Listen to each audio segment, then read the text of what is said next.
Antonio College Radio. This is Urban Suite D Major, Cheryl Metal, Louie Dollars, Cien, Rick Rude in the studio. We're enjoying some delicious birthday cake for the birthday boy. Thank you. Congratulations again, buddy. Appreciate it. No problem. Man, just having a conversation.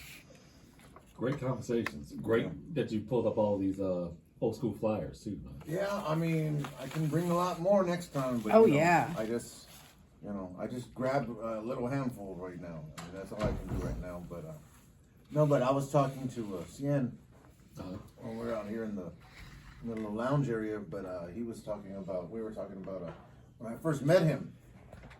Yeah. Was at one of the shows I did at Wacky's Deli back in the day. Mm-hmm. And he actually comes out on one of the photos of the back of the CD cover that I had released at that time. Yeah, because at Wacky's Deli they used to do. So I used to throw an event at Wacky's Deli called the Hell Raising Hip Hop Hoedown. So this was like, I don't know, 97, 98 maybe. Okay. And what ended up happening was we ran it for a while, a few months, and then Polygraphic. He started throwing some MC battles at the same venue, and those really took off. And everybody would go out there, and everybody would support, and it was a good time, So that was one of the times I used to see Cien. That's when I met him out there, because he would freestyle out there, and he was like getting involved in the scene out there. Because you were new into the scene at that time, right? Right. At that time, it was all about building up a scene for everybody, because it was like, man, there's just so many things that we're going to that are like outside of San Antonio, and you get to like those different cities, and the San Antonio section is bigger than the actual section that would be in that city. Wow. And so like I was determined to do as much as I could at that point, like to hype up everybody to get, let's get shows going. And by the time I got to, I think when I was doing stuff at Wacky's Deli, like being on stage, I wasn't even trying to do shows. I was just new. In the scene. I was loving the fact that they had the MC battles. And I didn't really freestyle much before then. I just started doing it right then and there with everybody there. So that was like the beginning of it all, like, for as far as getting into that. But I never really got serious about it. It was all about, get a little tipsy and then having to ask the next day, like, did I do all right? Because I don't remember. But yeah, That's funny. It was definitely a lot of fun.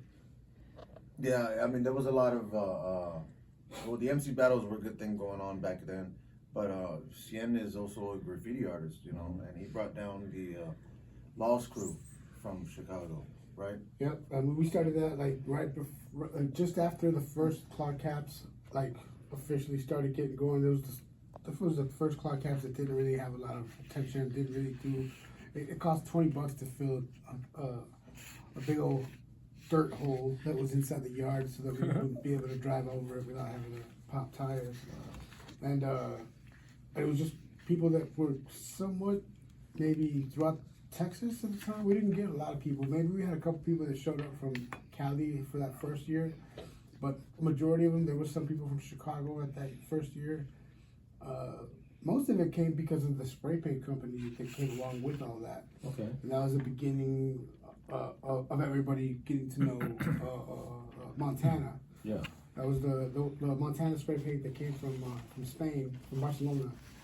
And started off with those guys, started getting the shows together. We had I think we had a couple other guys from Houston that had come out with some paint, but I forgot what, that was a Molotov brand.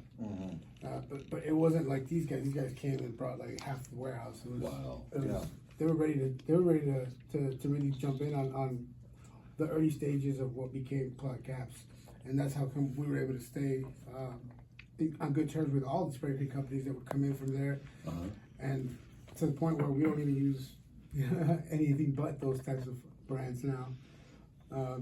Compared to when before then it was just Krylon. Yeah. Man. But yeah, History. Yeah, and that was in I'd say the beginning of the 2000s. Like 02, right? I think. But by the time we hit to 02, we're beginning stages of doing Clock Caps 3. We had already did Clock Caps 1, then Clock Caps 2. That was a learning experience. I'm sure, 'cause I know I lost, you know, a significant amount of money that I put into it, but that's what it was there for. The reason I even put it in there wasn't to get it back. It was to make it happen. Right. And once it happened, I feel like that's where a lot of the people that got involved after that took it more serious, or serious enough to put in the work that was needed. Yeah. And so we started to try to do the whole thing about primates. Yeah.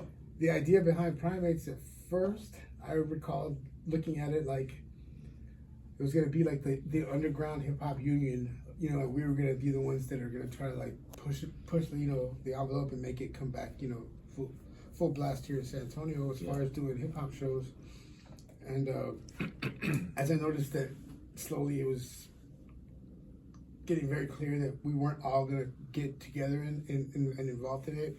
As far as the scene was, people were already splintering off into these directions and those directions, their own directions, and I was just like, that works. That's perfect for everything that we want. You know, the more there is going on, the better it's gonna be for what we want. Officially, what we want is to see the hip hop, you know, show its face in the scene here in San Antonio. How it was getting weird that we'd have to go everywhere else to see them shine. Yeah. Nobody was doing it here.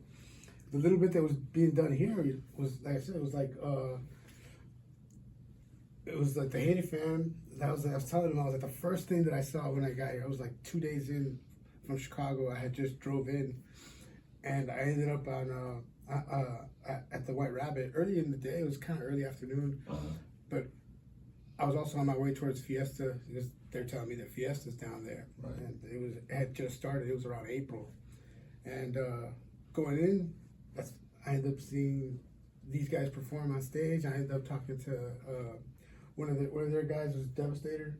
He was with Twice the Power. Yeah. Okay. So he was there. He was there at the mixing board, like. But yeah, the whole time he would run sound, and he would do. He was a DJ, and he would also, you know, we've done shows with him, you know, throughout the years, and you know, he was basically giving me the 911. I mean the 411 on what you guys were doing. You guys were, and I was just like, oh, where? So I was just thinking. That's when I got hired. We were a little bit like a generation. My group was a little bit like, you know, after these guys. So those guys are like OG to me, but you know, but it's always all been about the, you know, the music, and then of course the art. Graffiti's always been a big thing with me, and you know, that's why I try to push or support as many, like, you know, graffiti events that there are, you know, and especially like now, the way after what everything that's happened with clogged caps, I've always looked at it like the blueprint of what everybody else can build off of. Yeah. Like recently, they just had they just used to do the cup. Is that what it was called? That's under pressure. Yeah, that they would do that one, and then they would do. They just did the Risk It All Jam. You know, so that Cloud Caps was kind of like the blueprint for those guys to, like, you know, springboard off of that, which is great, you know, for the city, because it's all about the art, and then, you know, also bringing down and involving different artists, you know, all throughout the country, and you know, all over, you know, everywhere. Just because, you know, I always feel that San Antonio has been a big art city, so as you can see it's happening all the time. So true. We're in the middle of the camp right now. You think about it. Yeah. Exactly. And y'all, stay tuned. We've got more conversation with our guests coming up. In this block of music, we have a track from Suckers Indie Legends, plus the latest from Certain Ones. But right now, brand new music from Ivy Hustles and Aztec the Barfly. This is Death Whistle. Keep it locked. More coming up. This is the Urban Suite, KSYM, San Antonio College Radio.